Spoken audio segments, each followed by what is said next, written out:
Thank you for being here today. Our speaker today is Sue Culverhouse. I've been all over that name, but she corrected me, so it is Sue Culverhouse. And let me tell you a little bit about her. She is a freelance writer. She lives in Springfield, Tennessee, with her lawyer-sculptor husband, Bill Culverhouse. She's written articles for various magazines. Her work in newspapers has gleaned her 2 Virginia Press Awards. Her columns have appeared in the News Virginian, the Waynesboro, the Virginian, the Daily Progress, and the Robertson County Times. She is a staff writer for Clarksville Online in Clarksville, Tennessee. Sue has taught in the public schools for 16 years, and she created the first literary magazine for children at Watauga Elementary School. And she currently teaches music and English, and also writing. So with no further delay, I'll turn it over to Sue.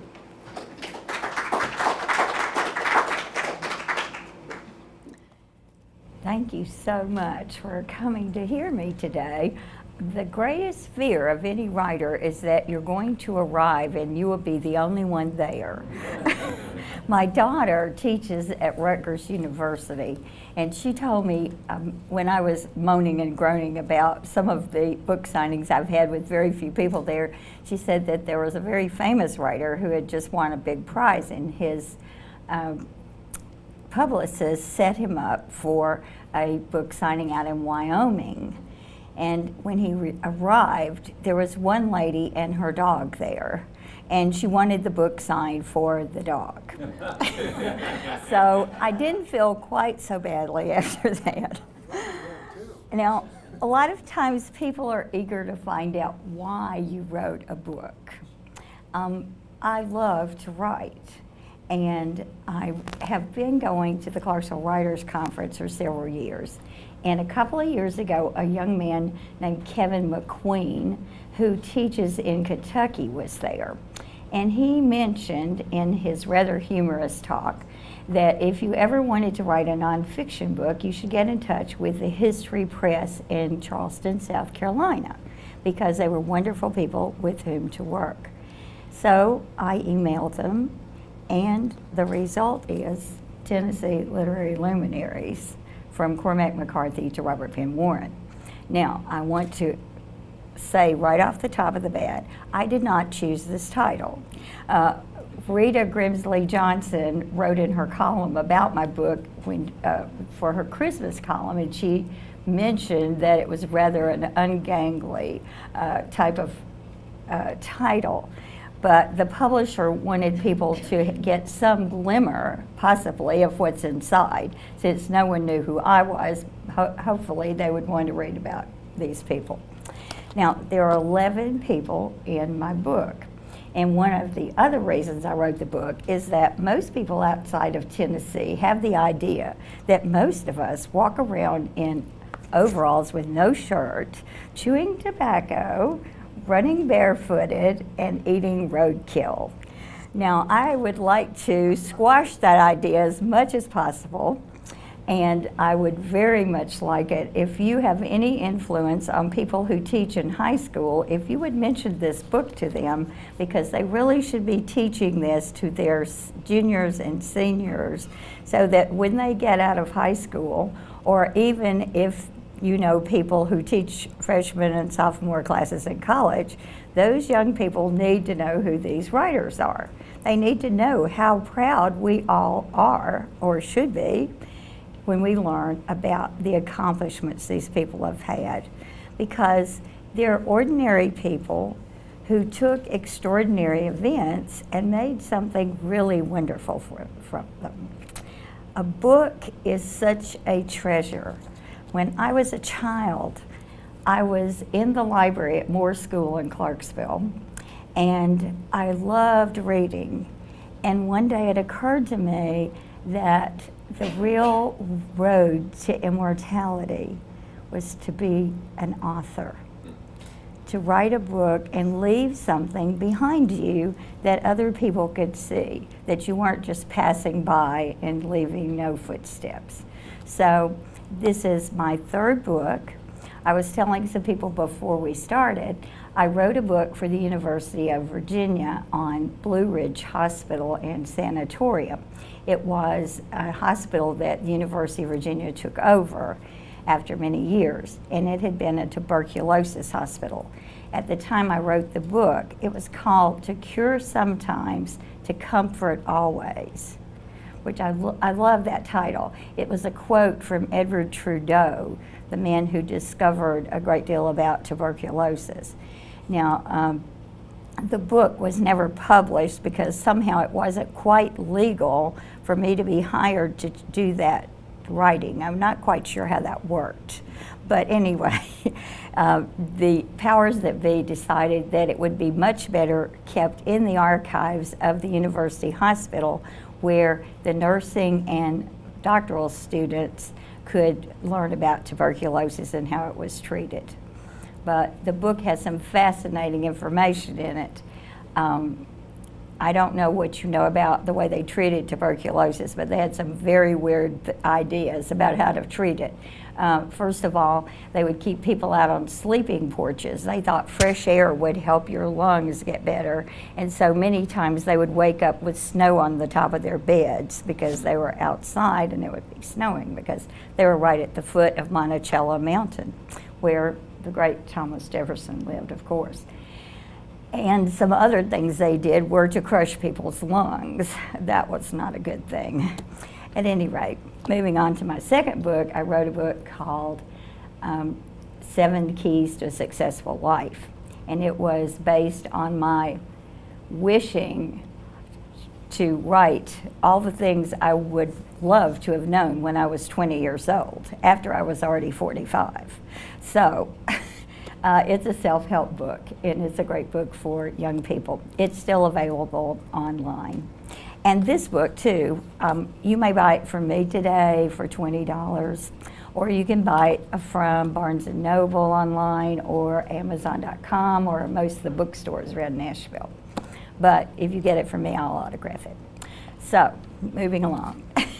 I'm going to talk with you just a little bit about each one of these authors. Now, Robert Penn Warren was born in Guthrie, Kentucky on April 24th, 1905.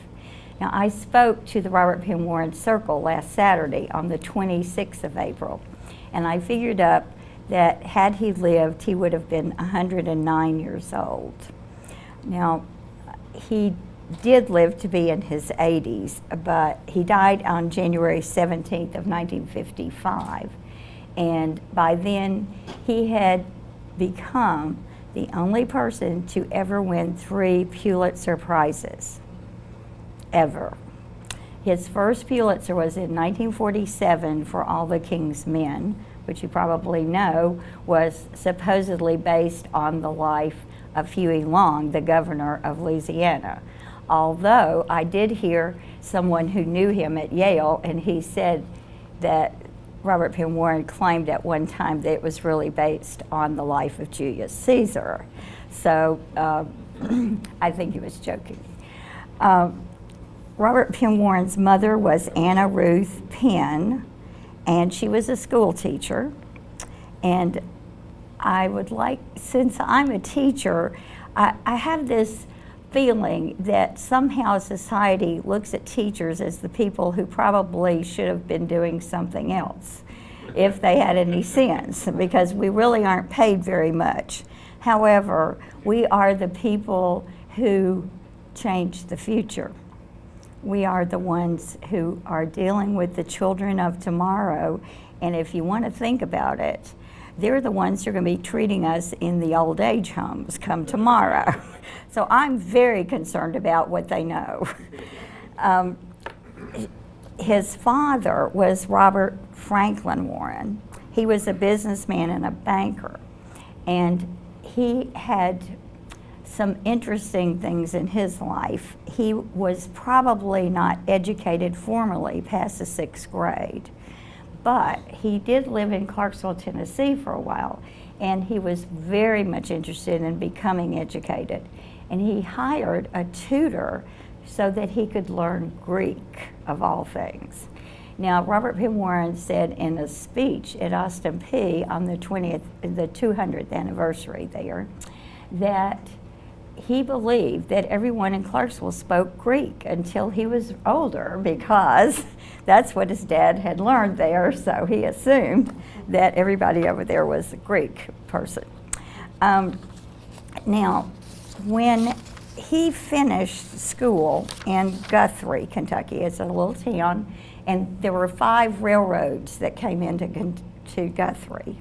It was also the place where the Tobacco Wars Association began, because if you're familiar with the Night Riders at all, that was one of Warren's first books that was well known. The Night Riders were a group of these people from the tobacco growing area, and the big tobacco companies had started paying such low prices for tobacco, people could not make a living. When you start paying 3 cents a pound for tobacco, that's just horrible, because that was their cash crop for the year. Amazingly, when I started looking into this, I live in Springfield, and that's right next to Greenbrier, Tennessee. And the men who started the Night Riders were from Greenbrier, Tennessee. Now, that movement had long fingers throughout Middle Tennessee and Kentucky. And their idea was to convince anyone who had not joined the association that either they did, or their barns might be burned, they might be beaten. It was really rough. And about the time that World War I started, then it sort of died out. But everywhere I started reading about these authors at the beginning of my book, I kept running into the Night Riders. So if you get a chance to read his book about that, I think you would learn a lot. His grandfather influenced Robert Penn Warren quite a bit. His grandfather lived in Cerulean Springs, Kentucky, outside of town. And he had served under Nathan Bedford Forrest. In fact, both of Robert Penn Warren's grandfathers served under Nathan Bedford Forrest in the Civil War. Now, he is credited for beginning a lot of the romantic ideas of poetry and that sort of thing that influenced Robert Penn Warren when he began writing in later years. His mother's father, excuse me, W.H.H. Warren, was the 15th Tennessee Cavalry commander of Company H. So those of you who are interested in the Civil War, that's a link you might want to look into. He was dead before Robert Penn Warren was born, I believe. These are some things his parents gave to their children. Now, we all have parents, and most of us take them pretty much for granted. But if it weren't for them, our lives would be totally different. His parents allowed no prejudice in their home. The N-word was not permitted. Now, if you ever read Robert Penn Warren's work, you see that that word appears frequently, only because that was the way a lot of people talked then. And so you have to understand that in later years, he had very different ideas from those that many people grew up with in the South. And I think that's another reason, possibly, that he's not as widely known in this area, because whether we want to admit it or not, we still have a lot of prejudice in our area. He had a housekeeper that was named Cecilia, but he always called her Celie. And when Robert Penn Warren would come back to Guthrie, he always went to see her. She was a real influence in his life. As you remember, Robert Penn Warren wrote Segregation, the Inner Conflict in the South, and Who Speaks for the Negro. Those were written in later years, of course, when all of the turmoil in the South, when segregation was being attacked and so forth. But his father said, if you treat anyone of any color right, rarely would they not treat you right. And that's what he grew up with. Now, his parents gave him a concept of marriage. His parents never spoke a cross word in his hearing. I don't know many people that could say that. His mother said that a happy marriage was simple because everything outside the front gate belonged to her husband and everything inside belonged to her. There was a great division there. And he said, Robert Penn Warren said that he always thought of his parents as being in private conversation together, but he never figured out what they were talking about. They also believed very strongly in education as the only salvation for democracy, and I agree. His father served on the school board in Guthrie, and these are some of the things the parents just had available that were just sort of appear in the kids' rooms. Books, binoculars. They sent Robert Penn Warren for watercolor lessons here at St. Cecilia's with a nun named Mary Luke. He had a rock collection, a chemistry set, and manuals on electricity and Morse code.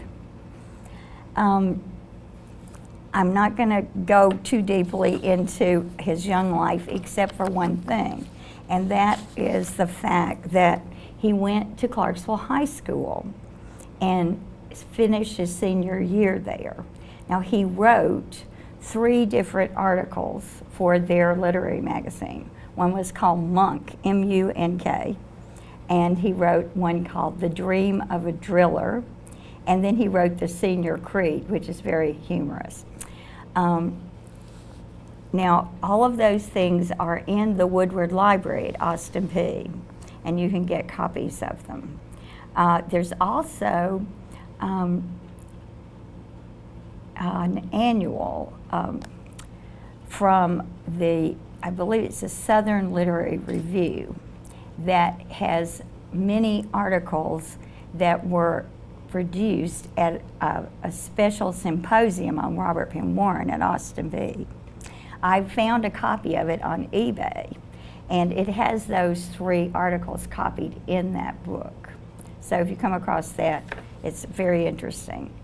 Now, he saw one summer before he went away to high school, a young man come to visit his parents, and this young man had been at the Naval Academy, and he had on his dress whites.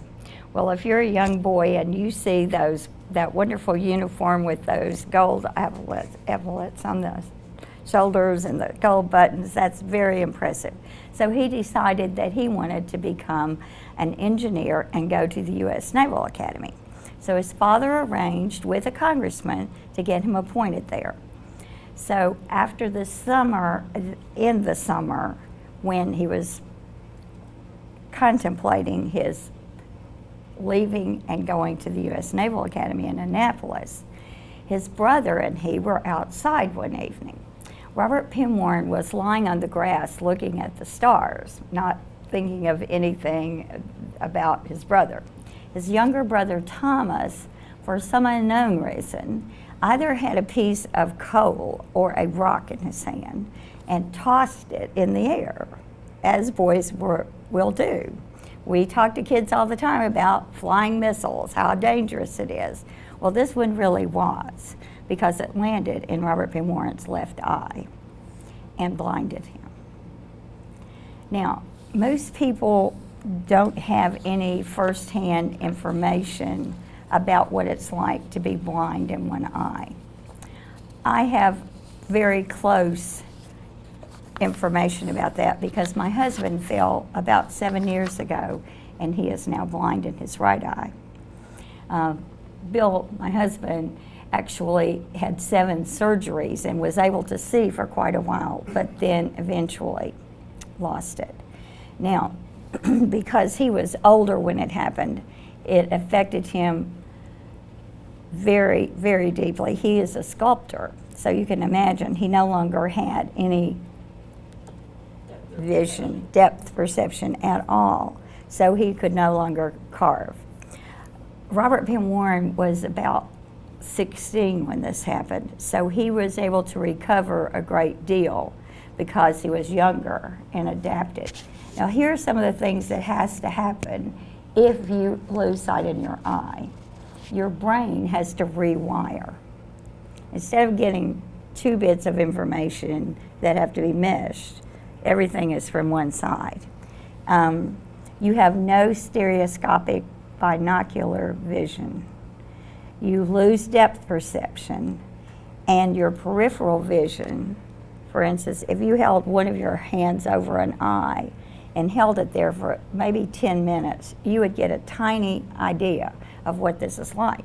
If you're walking and you don't see anything over here, it's a whole different world for you. It reduces your hand-eye coordination, and you become clumsy.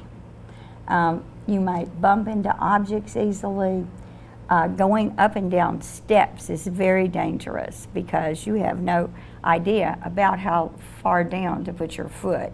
If you step off the curb, you may just fall into the street. You are 7 times more likely to have a car accident if you have only one eye. And they don't recommend that you drive at night. Now, there's a famous story about Robert Penn Warren who was driving and a man came toward them on this dark country road on the wrong side, and he fortunately was able to swerve, but the men who knew him at the Robert Penn Warren Circle said that could be some of the reason he had somewhat of difficulty with that situation. One of the things that Vanderbilt doctors recommend if you have lost one of your eyes is that you wear glasses all the time to protect your other eye, because you certainly don't want to lose both of them. Now, I don't have any evidence that Robert Penn Warren did that, but it is a significant, serious emotional trauma with loss or damage to your self-image. Now, Robert Penn Warren had an incident that he experienced when he was at Vanderbilt, and this was after he lost his eye. He was very concerned because some of the doctors told him that he might actually lose sight in both eyes because they believed in sympathetic blindness, which meant that once one eye gave up, the other would. Now, fortunately, that didn't happen to him. And some of those gentlemen who knew him told me that he was a wild skier. So if you could think about how tough it is to ski with 2 eyes, he was a pretty brave human being. But when he was at Vanderbilt, he did try to commit suicide. Fortunately, he didn't make it. And he became one of the greatest writers of our time and before our time. He won 2 Pulitzers for his poetry books. He wrote more than 60 books in his lifetime. So I hope that if you read my book, there are lots of other things in there about him. I'm just trying to give you a glimpse of how really, really special this man is. And I was asked at the Robert Penn Warren Circle how Tennesseans could claim that Robert Penn Warren was a Tennessean, a Tennessee writer. And I said, well, number 1, he went to Clarksville High School. Number 2, he would not have been the kind of writer he wasn't had he not met the fugitives at Vanderbilt. And there's a lot in the book about that episode in his life. And then he was one of the agrarians also.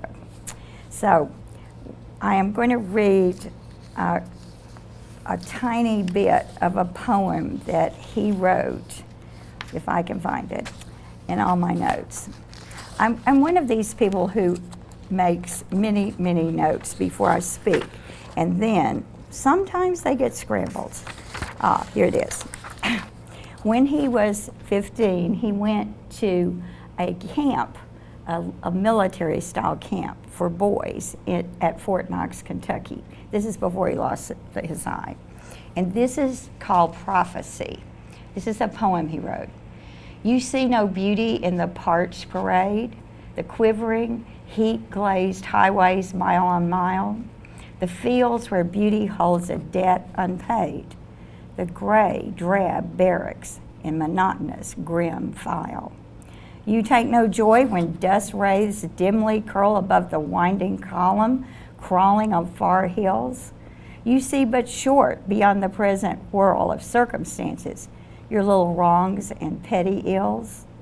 But when it all has passed, and you have lost the swinging rhythmic cadence of the marching feet, then you will reck as paltry small the cost, and memory will purge the bitter from the sweet. This is a poet. This man, he was 15. This was the first poem that was ever published that he wrote.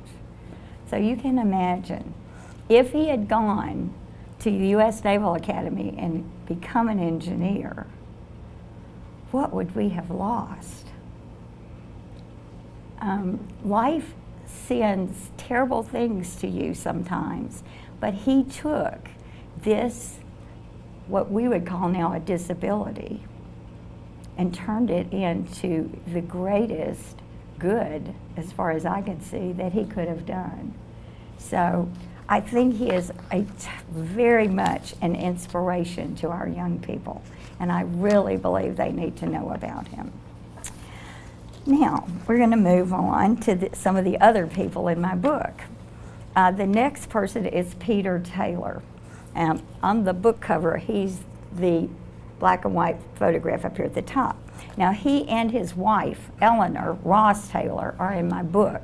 I don't have a picture of Eleanor. I did everything I could to find one, but I wasn't able to get one that I could publish. But if you look online, you can see her picture. And in Blotner's biography, it is a wonderful picture of when they got married. Their love story is a real inspiration. Peter Taylor was from a family where both his parents were named Taylor. Now, they weren't cousins or anything like that as far as I can determine, but you know how people in the South are supposed to be marrying and intermarrying all the time, but I don't think this happened. His grandfather on his dad's side was an attorney, and he and his partner were captured by the night riders at Reelfoot Lake from a hotel there. His partner was hanged by the night riders, and the grandfather jumped into Reelfoot Lake and escaped. They found him days later wandering through the swamps. And Peter Taylor said he remembered the clothes from his grandfather's partner were kept on top of a wardrobe. And he remembered that from childhood. Now, how they got the clothes of the men, I don't know, but anyway. Peter Taylor grew up in a family with lots of kin who love to tell stories. And he is a great storyteller. If you've never read any of his Tennessee stories, please look them up. He will make you feel like you're at home. He has a feeling for Southerners that is very beautiful. When he was in Monteagle as a young man, he was at that time a soldier for World War II. He was in the Army, and he was stationed at Chattanooga. And some of the boys he knew in Memphis were running that camp, so that it was kind of loosely run. And he actually stayed in Chattanooga most of the time. But he went up to see Alan Tate and Caroline Gordon. Now, in case you don't know who they are, both of those people were writers. Alan Tate was one of the fugitives from Vanderbilt, and he actually was one of Peter Taylor's teachers in Memphis. I'm not going to go through all of the trials and tribulations of his family, but you will love reading that part of the book.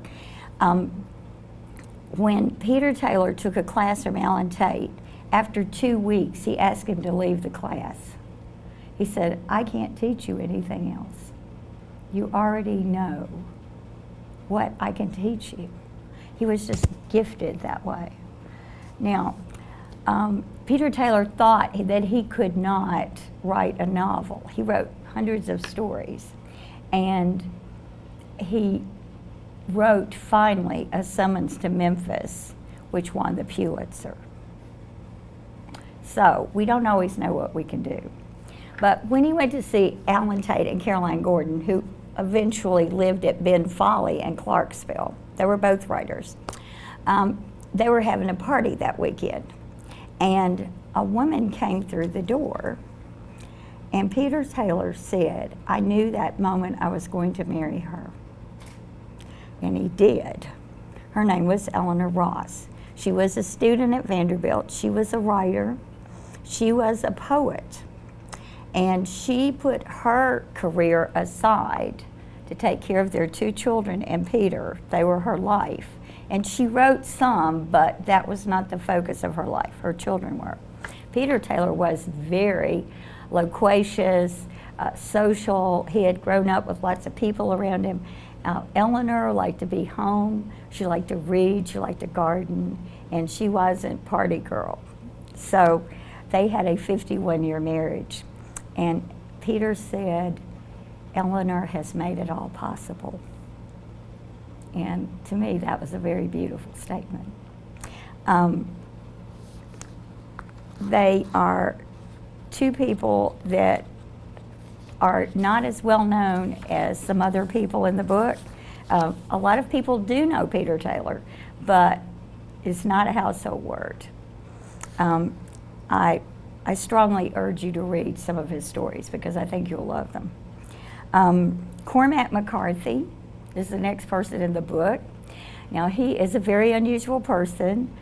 His father was a lawyer who worked for TVA, and they moved to Knoxville when he was 4 years old, when Cormac McCarthy. Now, his name was not Cormac to start with. He named himself that for a king of Ireland. His family was Irish heritage. He was married 3 times, and you've got to read what his wife say about him. That's in the book, and I'm not going to spoil that for you. He doesn't like to talk to writers. He doesn't want people to call him up and say, come and speak at the university about what you've written. He's just not into that. He says, read my books, they say everything. So he lives now at Santa Fe, New Mexico. He is the writer in residence at Santa Fe Institute. He has given 2 interviews in his life. One to the New York Times, which you can read online, and the second to Oprah Winfrey, because she gave a big wad of money to Santa Fe Institute. When she interviewed him, he sat in the chair sort of like, yes, no, I don't know any writers. Those are the kinds of answers he gave her. So it was an interesting interview. And you know, Oprah could pretty much draw out anybody, but she met her match. One of the reasons that I put him in, first of all, most of our young people know a lot of the movies made from his books. All the Pretty Horses, Blood Meridian, The Road. He won the Pulitzer for The Road, by the way. But they're kind of violent, and I don't read violent things much. My husband will read it and he'd say, no, you're not going to be able to read this. So that's kind of where we are with Cormac McCarthy's writings. But the one interesting thing that drew me to him was his interaction with William Gay. William Gay was from Hohenwald. Now, one day, on the spur of the moment, after having read one of Cormac McCarthy's books, William Gay picked up the phone and called him. And he answered the phone, which was highly unusual for him to talk to somebody he didn't even know. But the magic word was Flannery O'Connor. And once they got started talking about different writers, then they started having conversations periodically. And finally, Cormac McCarthy said, "Are you a writer too?" And at that point, he asked William Gay to send him some of his work. Now, William Gay was a person who grew up really poor. His father was a sharecropper and he worked in a mill. They lived in a house with no electricity, no running water. They had oil lamps. And for all of his life, he was in the Navy when he grew up. He moved to New York, he moved to Chicago, thinking that's where people had to live if you wanted to be a writer. Then he finally, reading some of Cormac McCarthy's books, realized, I have to go home. That's where I belong and that's what I know about. So Cormac McCarthy read some of his work and criticized it and said, you know, you don't need to use this word 4 times on this page. That's not a good thing. So William Gay had been sending his work for years and years to big magazines like The Atlantic, The New Yorker, those kinds of things, and nobody would read them because they didn't know who he was. Finally, he learned about the literary magazines in colleges, like the Georgia Review. Once his stories hit that, it was stardom.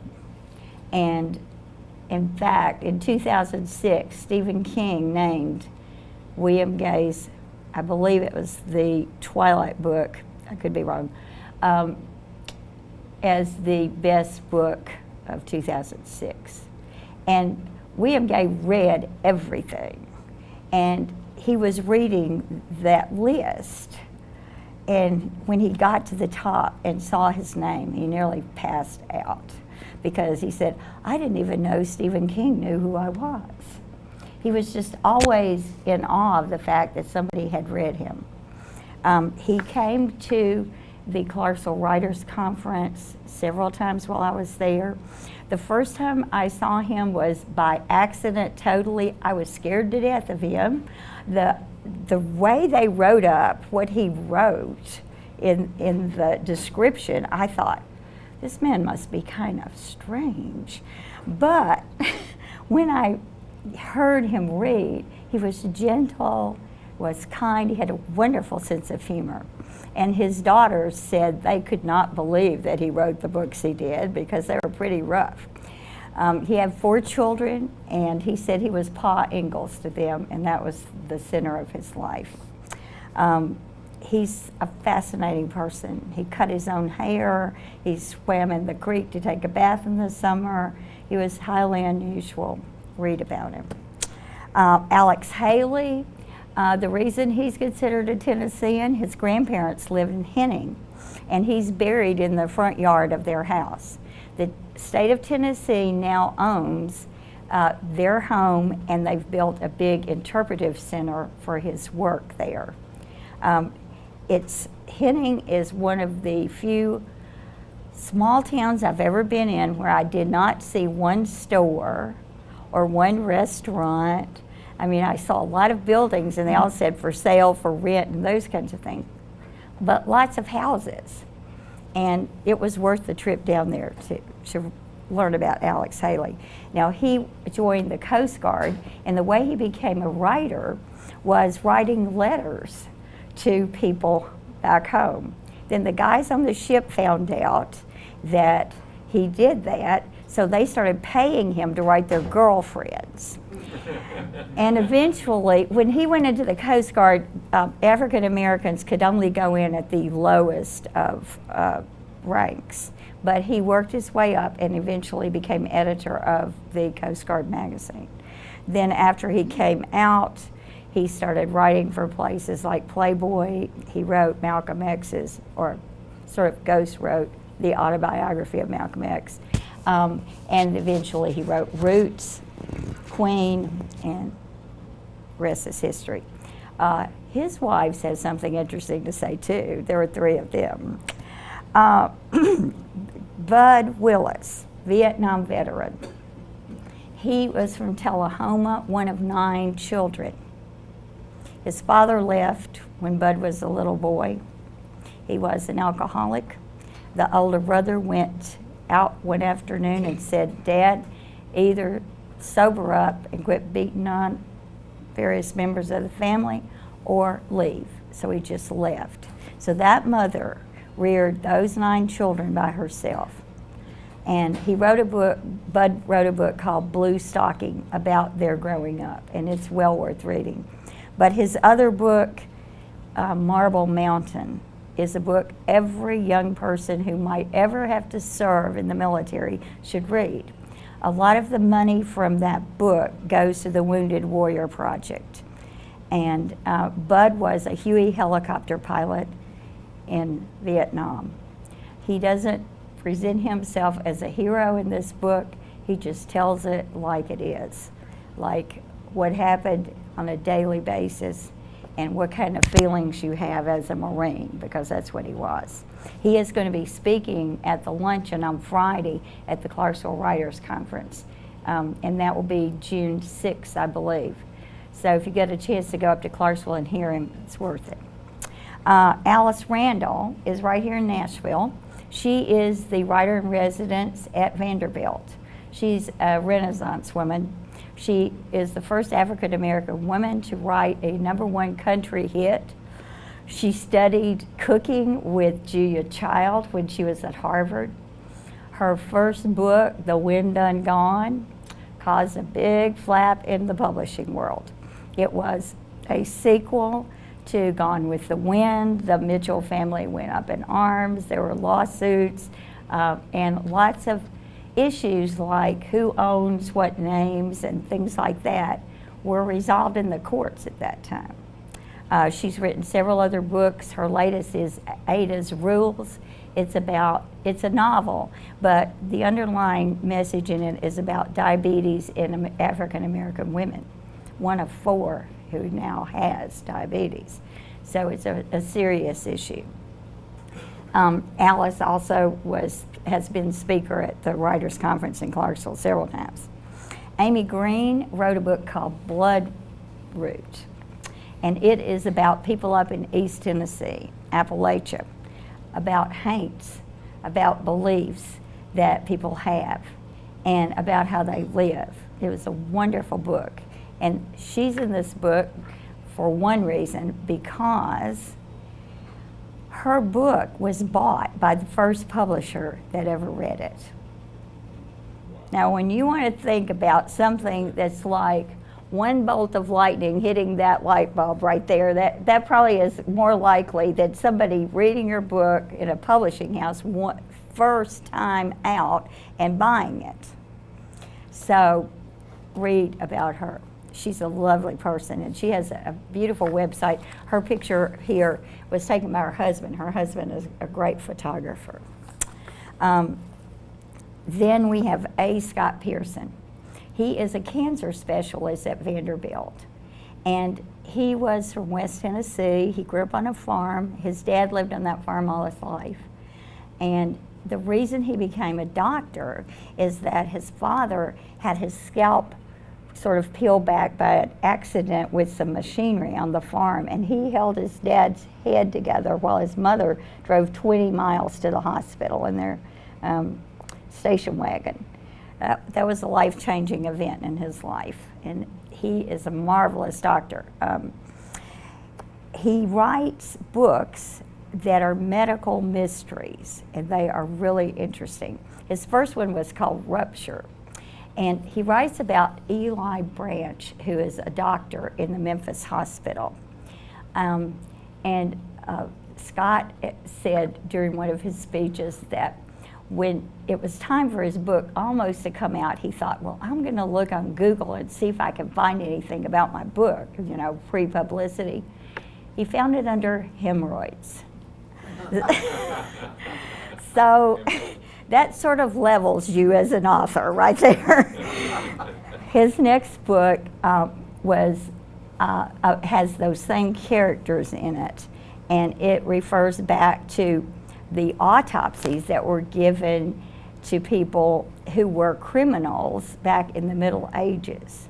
It was against all the laws to have an autopsy, and the only way they could see what was inside the human body was with criminals, and they did it in public. They had like the Coliseum sort of bleacher type situation, and then they did the autopsy. So that's just part of the front page. So read the book. It's not that bad. Now the last person in the book is Marshall Chapman. I don't know how many of you know who Marshall is. She is a shining star in this world. I love Marshall Chapman. I met her at the Writers' Conference when I was giving William Gay's obituary memorial. He was supposed to appear the year that he died. He had a heart attack and died suddenly in February. And in June, I talked about his life first. And then Marshall, who was really a close friend of his, appeared. Now, Marshall Chapman is just a will-o'-the-wisp. You don't know what she's going to do from one minute to the next. She is a rock singer. She was a socialite, or could have been if she'd wanted to be. Her father owned a mill in South Carolina, and that's where she grew up. She has 2 sisters and had a brother. He's gone now. But they thought she would grow up and, you know, go to the country club and all those good things. Well, her maid took her to see Elvis when she was 7, and she never touched earth after that. She said she would be a rock singer. Now, she has a French degree from Vanderbilt. She said the reason she studied French was because she probably could never get a job that way, and she'd have to be a rock singer. She has had 13 albums, and her latest one is called Blaze of Glory, and it really just describes her. She is amazing. She's written 2 books. Her first book is called Goodbye Little Rock and Roller, and it's about her life. And it has some really funny stuff in there. And then her second book was called They Came to Nashville, and that's about country music stars who came here and how they struggle to become a star. Now, at the end of that book, she has a chapter on Willie Nelson. She called Willie up. She's known him for years. She knows everybody in Nashville. Now, I can tell you, she knows everybody. And she called Willie up and said, I want to talk to you so I can put you in my book. And he said, well, I'm on the bus. Just come on and get on the bus with us. And she said, I think I'll pass. Well, her husband, Chris Fletcher, said, you get yourself on that bus. This is a golden opportunity. No way around it. You will be on the bus. So consequently, she says, you don't have to be smoking to get high on Willie's bus. I really like the people in my book, and I really like you for coming to listen to me today. I appreciate it more than I could tell you. I would love to talk to each and every one of you, and I'll be up here for a while. If you have any questions, please let me know.